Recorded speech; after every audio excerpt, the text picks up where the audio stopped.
모발 이식을 했어요. 10명을 수술을 하면 한 8명 정도는 굿! 이렇게 나오잖아요. 그러면 대박이죠. 모든 이제 수술을 했을 때 정말 엑설런트한 결과가 한 2명, 그리고 뭐 쏘쏘, 좋아, 괜찮아 라고 하는 사람들이 한 5명, 나 이거 좀 부족해 라고 하는 사람 한 2명, 그 정도가 되면은 괜찮은 구조라고 보는데, 모발 이식은요 한 5명은 좋아요가 확실하게 나와요. 왜 그런가 하면 없는 자리에 생기기도 할 뿐더러 수술의 편차가 좀 적은 거죠. 그런데 정말 예상치 못하게 이거는 말도 안 돼, 이거 정말 내가 한 게 맞아? 이렇게 될 정도로 결과가 떨어지는 분들이 계셔요. 자, 그러면요 환자분들은 신경질이 나겠죠.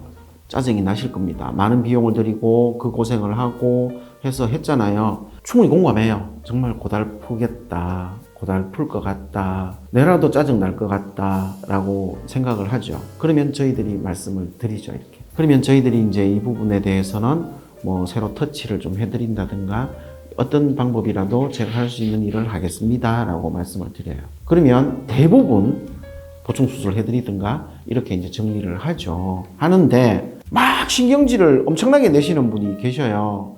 그러면 거기 대놓고 뭐라고 할 수는 없죠. 그런데 저희들도 좀 억울해요. 왜 억울한가 하면 똑같은 의사가 수술하잖아요. 똑같은 분리사들이 분리하잖아요. 똑같은 어시스턴트들이 옆에서 끼워주고 심고 하잖아요. 하나라도 달라진 게 없잖아요. 뭐 수술 기구가 달라졌는 것도 아니고 방법이 달라졌는 것도 아니고 사람이 바뀌었는 것도 아니고 뭐 케어를 못 했는 것도 아니고 정말 다 똑같이 했는데 이렇게 결과가 만족스럽지 못한 경우가 있으면요, 저는 그럴 때 당신의 두피가 문제야, 당신 상황이 문제야 라고 이야기하진 절대로 않아요. 그렇다고 내가 잘못한 게 없어, 하나도 없어 라고 하지도 않아요. 그냥 안타깝죠. 안타까운데 저희들도 이제 이런 결과들이 있으면 그거를 거꾸로 1년을 쭉 해서 뭐 저희들은 분리사들이 안에 있으니까 누가 분리를 했고 뭐 분리한 사람 똑같아요 늘. 근데 그것도 체크하고 그때 직원들도 체크하고 어떻게 케어의 경과도 체크하고 다 체크는 해요. 그래서 하나라도 더 살리기 위해서 무지 애를 쓰죠. 무지 애를 쓰는데 이거 뭐 100% 환자의 책임이라고 말하기도 어렵고 100% 의사의 책임이다, 병원의 책임이다 라고 말하기도 어렵고, 이런 문제가 생길 수는 있다. 그러면 우리가 과학을 한 사람의 입장에서 정말 과학적으로 체계적으로 다시 조금씩 해결을 해 나가면 된다 라고 생각하고 그렇게 이제 말씀드리는 편이에요. 그렇게 말씀드리면 뭐 수긍하시는 분들도 있고 화를 많이 내시는 분들도 있고, 화를 내시면 화를 맞고요. 그러면 이제 저녁에 소주 한 잔 딱 먹어야 되죠. 이 판단은 어느 누구도 하기는 어려울 것 같아요. 수술 결과라는 거는 결국에는 생존율이거든요.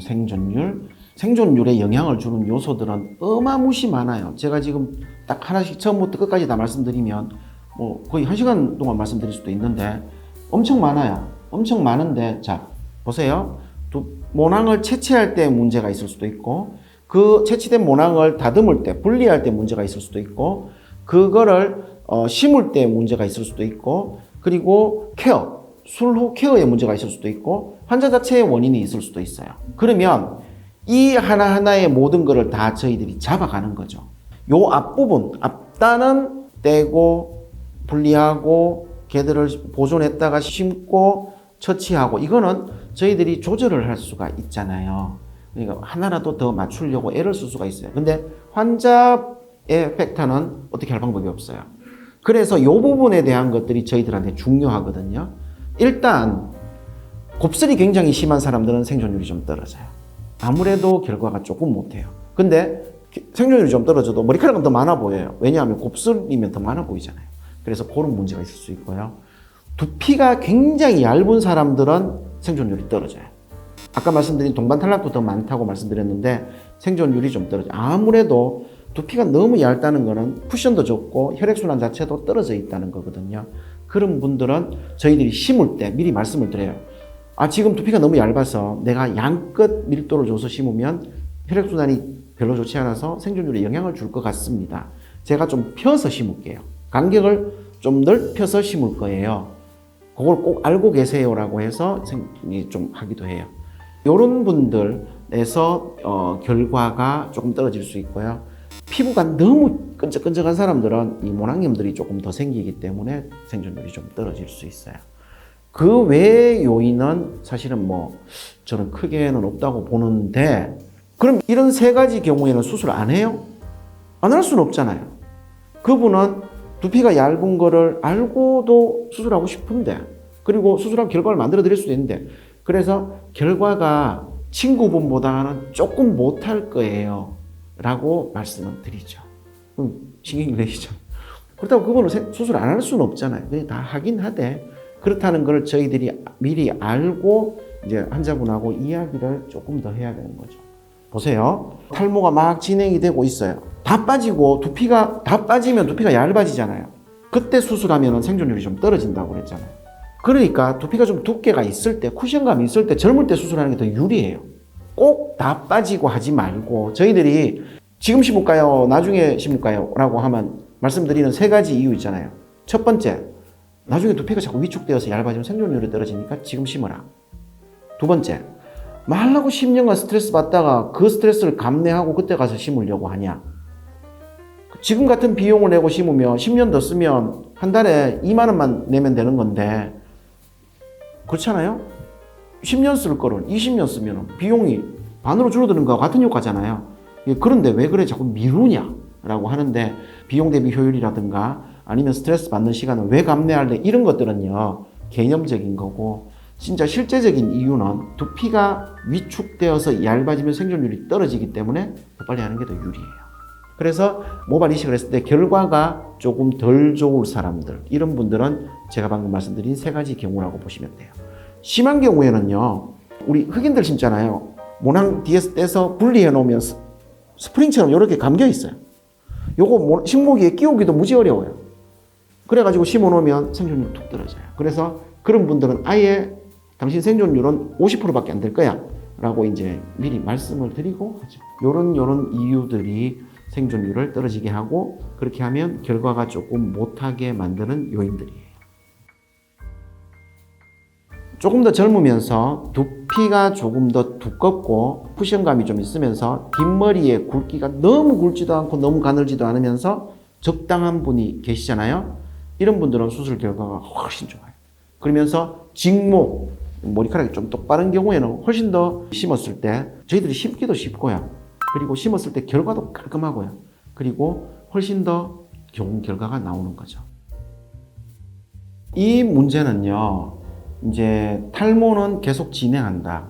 그리고 당신과 나는 여기서 만났으니 이제 정말 머리카락에 신경 안 쓸 때까지 평생을 볼 거다 라는 이제 전제하에서 시작을 하는 거죠. 그래서 머리카락을 개수를 그렇게 메가 세션 5,000개씩 심는 걸 하면 안 돼라고 하는 병원에서 늘 하는 말이요. 다음에 할 것도 남겨놔야지. 한꺼번에 다 떼서 하면 어떡하냐. 이렇게 말을 하죠. 그 말은요, 정말 다 떼서 일부분만 심을 때는 해당 사항이 있어요. 그죠? 요 다음에 요 빠지면 여기도 심을 걸 남겨놔야 되잖아요. 그런데 요사이 저는 이제 머리카락을 심을 때 앞으로 이 정도로 빠질 거야 라고 하면 대부분 전체 면적을 같이 커버를 하기 때문에 그거는 전혀 고려 안 해도 되죠. 왜냐하면 그 부분도 심어놨잖아 라고 이야기를 할 수 있는 거잖아요. 그래서 그런 거는 말이 안 되고, 우리가 빠지지 않는 뒷머리, 옆머리를 합치면 2만 개 이상은 무조건 된다고 되어 있거든요. 그래서 저희들이 한꺼번에 뭐 이렇게 옮겨가지고 8,000개씩 이제 한 번, 두 번에 나누어서 옮기고 하는 거는 문제는 없어요. 그렇기 때문에 뒤쪽에 향후를 위해서 꼭 남겨놔야 된다, 이런 거는 없는 것 같아요. 여기서 또 이제 모낭을 남겨둔다라고 하는 게 중요한 개념이 되는 게, 어떻게 보면 비절개 쪽에서도 영향을 받거든요. 자, 보세요. 절개는 떼고 꿰매면 한 줄에 흉터가 생기지만 여기 남아있는, 아래 위에 남아있는 머리카락은 그대로 있죠. 변화가 된 게 없잖아요. 그냥 이래 있던 머리카락이 조금은 당겨갔으니까 넓어지겠죠. 구조가 조금 넓어진 채로 그대로 남아있어요. 그래서 다음에 또 뗄 수도 있고, 두피가 괜찮으면, 부드러우면, 만약에 뗄 수 없는 조건이라면 펀칭을 하기도 굉장히 용이해요. 그래서 첫 번째 수술을 절개로 하자라고 하는 이유 중에 가장 중요한 이유는요, 첫 번째 수술을 해서 다음을 남겨두기 위해서는 절개가 훨씬 좋아요. 단 흉터가 생기게 되는 거죠. 그게 문제지만 그리고 수술하고 나서 처음에 좀 당기고, 그리고 이 흉터가 생기는 게 문제지만 나머지 얘들은 아주 이제 깨끗하게 남아 있잖아요. 그게 굉장히 좋은 이유예요. 근데 이제 비절개를 해서 이렇게 뽑게 되면요, 쬐그만한 흉터가, 좁쌀만한 흉터가 산재되어 있잖아요. 그러면 다음에 이거는 펀칭하는 길 외에는 별 방법이 없어요. 근데 펀칭을 할 때도 옆에 쬐그만한 흉터들이 있기 때문에 조금 하기가 어려운 거죠. 그래서 다음을 위해서 뭔가를 남겨둔다. 이거는 절개가 더 유리하다라고 하는 그런 장점이 하나가 있고요. 그리고 보통 평상시에 저희들이 뭔가를 할 때 다음을 위해서 꼭 하겠다. 이런 생각을 별로 안 해요. 왜냐하면 물론 남겨둬야죠. 그런데 기술적으로 다 뗄 수가 없어요. 그러니까 저희들이 죽으라고 떼봐야 뗄 수 있는 게 제한이 되기 때문에 정말 허락하는 만큼 최대한 떼는 게 어떻게 보면 답이 될 수 있어요.